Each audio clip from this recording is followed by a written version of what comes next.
voilà, arrivé à destination.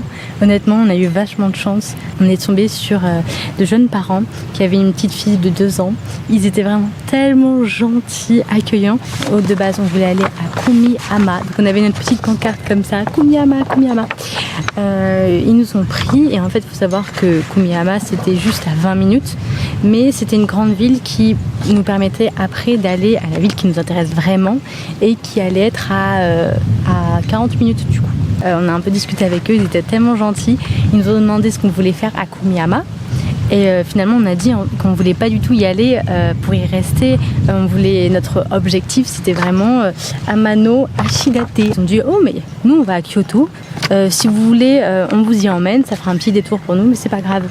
C'était tellement gentil. On est arrivé en juste 1 heure, alors que de base, avec les transports, on est arrivé en 2 heures. Et surtout que, comme ça, on rencontre des Japonais, quoi.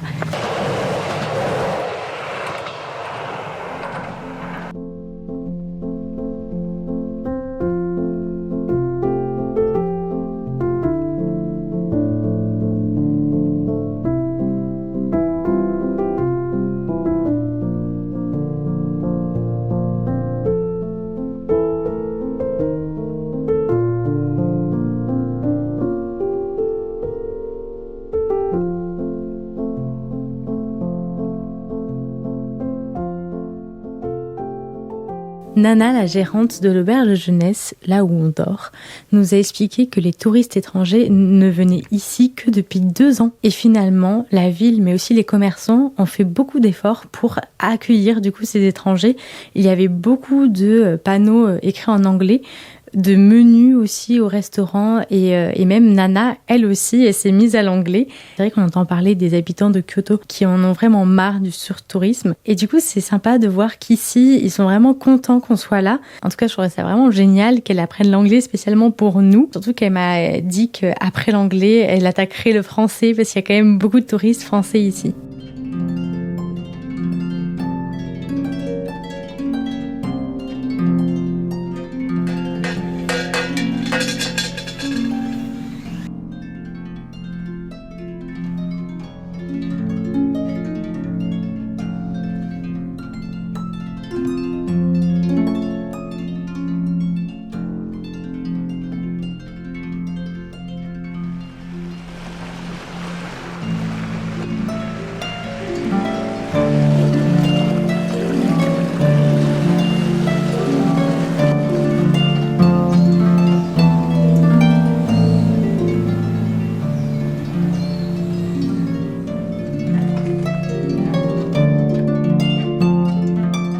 Du coup, nous, on vient de Miyazu, qui est une petite ville là-bas.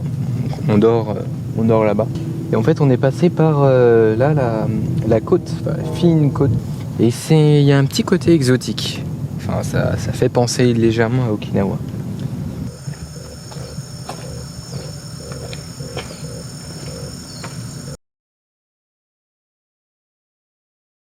Et de part et d'autre de ce portail, il y a ces grands guerriers qui sont les gardiens du temple. Ils font vraiment peur. Pour le coup, ça donne pas envie de rentrer.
Donc là on est à Ine, c'est à 1 heure de Amano Ashidate à peu près en bus.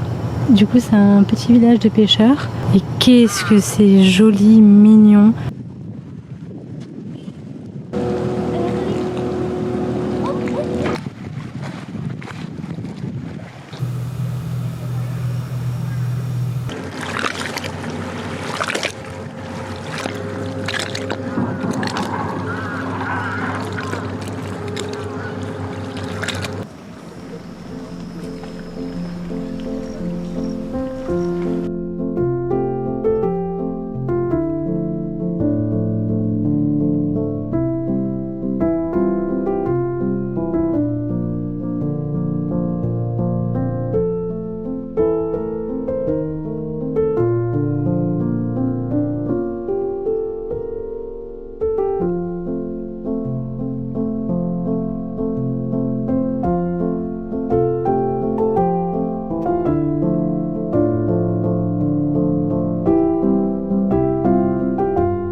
Dans ce petit village, on a ces maisons qui sont des funaya, qui sont à la fois construites sur terre et sur la mer avec des pilotis et qui comportent chacune un petit hangar pour contenir des bateaux.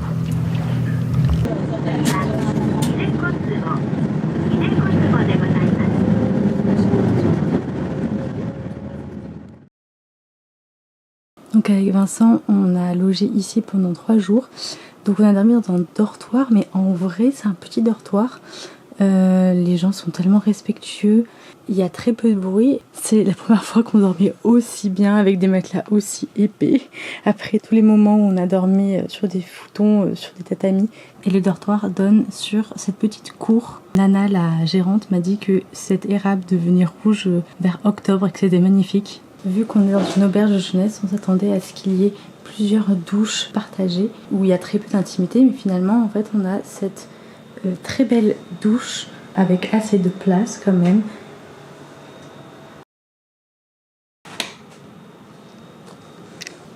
Et après du coup on a cette cuisine partagée où on peut laver nos habits, cuisiner. Et donc ici c'est la salle commune où tout le monde se réunit le soir.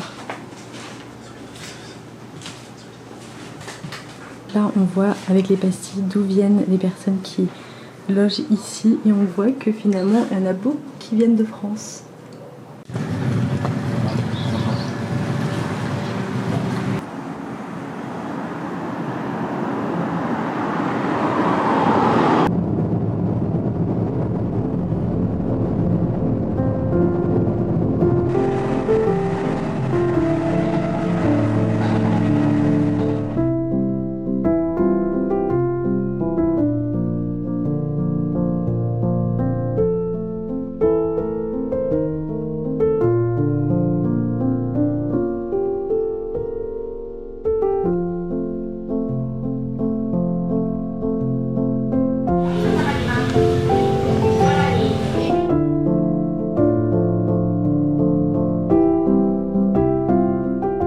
Donc avec Vincent, on loge dans une chambre d'hôte dans le sud de Nara.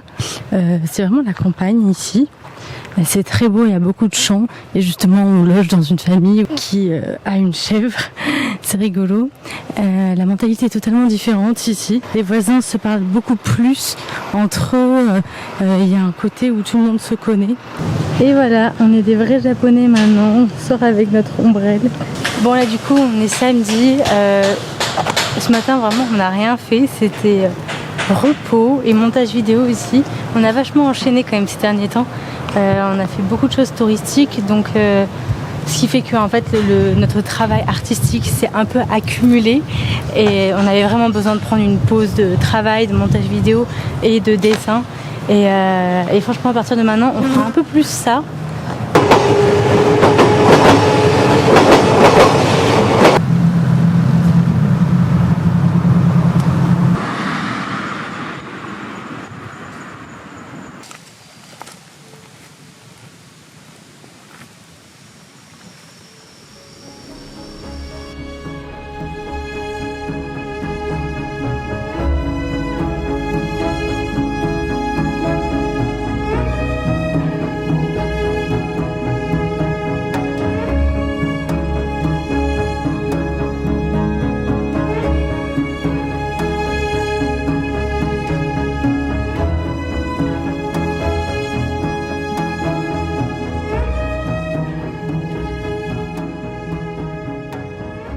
faut bien se baisser parce qu'il y a des araignées partout.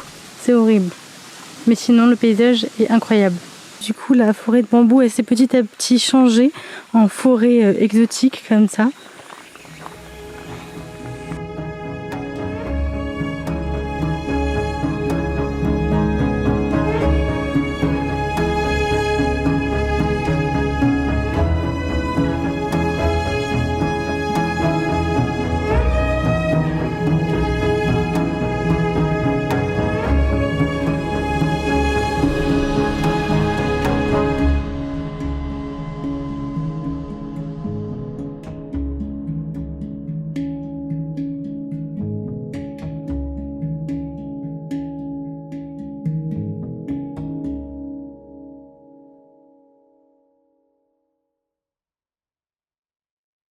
C'est bon, on est bien arrivé à Nara. Bon, pour l'instant, c'est vachement la ville, mais on a juste 5 minutes de marche pour arriver au parc.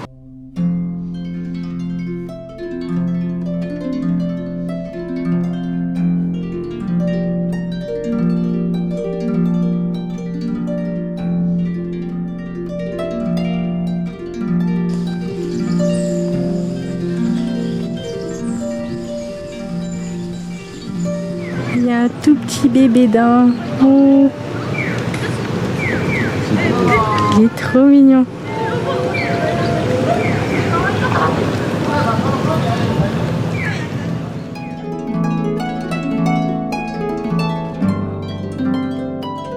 Donc c'est bon, on est arrivé au parc de Nara, donc le parc où il y a des daims, des cerfs en liberté. C'est vraiment une destination très touristique. On est arrivé à 8h. Bon, c'était assez tôt parce qu'au début il n'y avait pas de touristes, mais là les touristes commencent à venir en masse. Donc je pense que l'idéal c'est quand même de venir un peu plus tôt. Selon la légende, la divinité Takemikazuchi no Mikoto est descendue sur terre en chevauchant un cerf blanc. Ça s'est passé il y a plus de 1000 ans et à ce moment-là, cette divinité a promis de protéger les cerfs pendant encore 10 000 ans. Et c'est pour ça qu'aujourd'hui encore, les cerfs sont protégés et leur nombre ne fait qu'augmenter.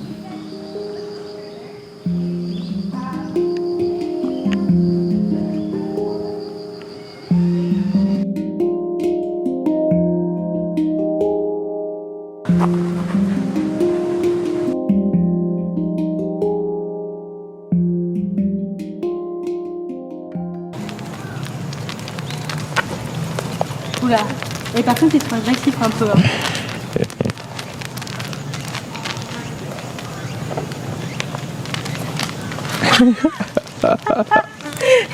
Chloé s'est fait un nouvel ami. Tu veux des caresses? Allez, au revoir. Au revoir.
Ici encore on retrouve nos gardiens de part et d'autre du portail et là pour le coup ils sont vraiment très grands, peut-être 6 mètres de haut, non plus, peut-être 8 mètres de haut, c'est vraiment impressionnant et surtout qu'avec le temps la poussière s'est déposée en haut de chaque volume, ce qui crée un effet de lumière et valorise du coup ces formes et ces volumes.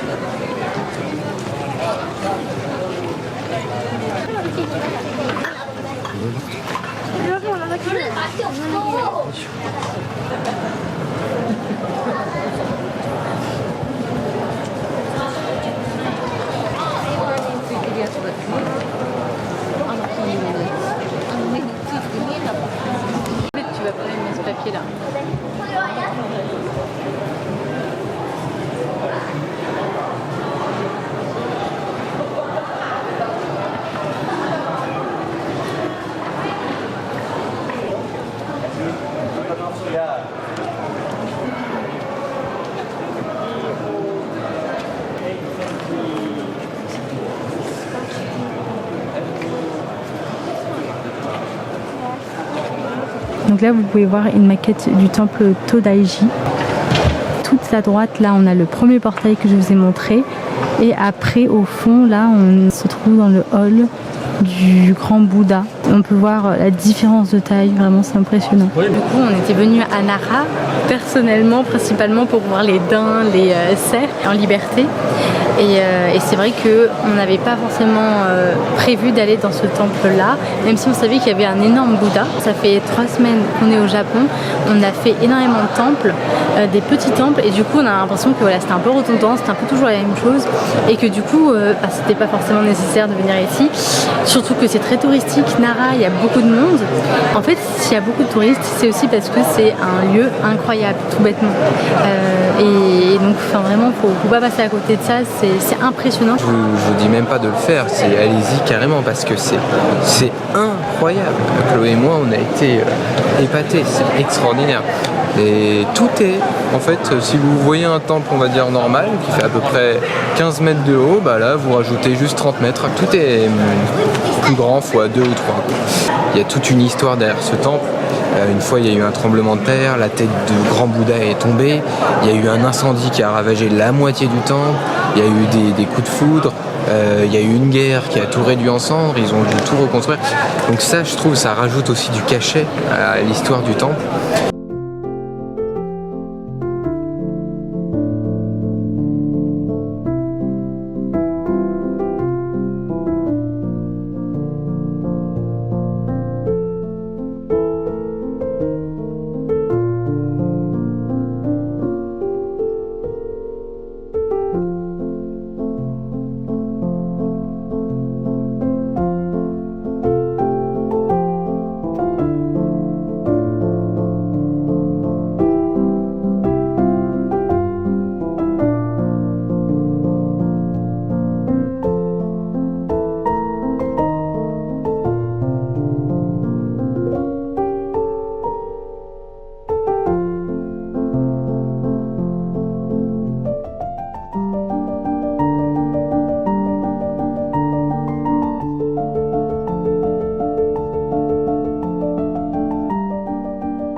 Lorsqu'on est allé à Nara, on a ressenti un vrai contraste entre Miyazu au bord de la mer, là où il y avait peu de monde, tout était calme, et le parc de Nara où il y avait énormément de touristes et on a vu ce temple gigantesque.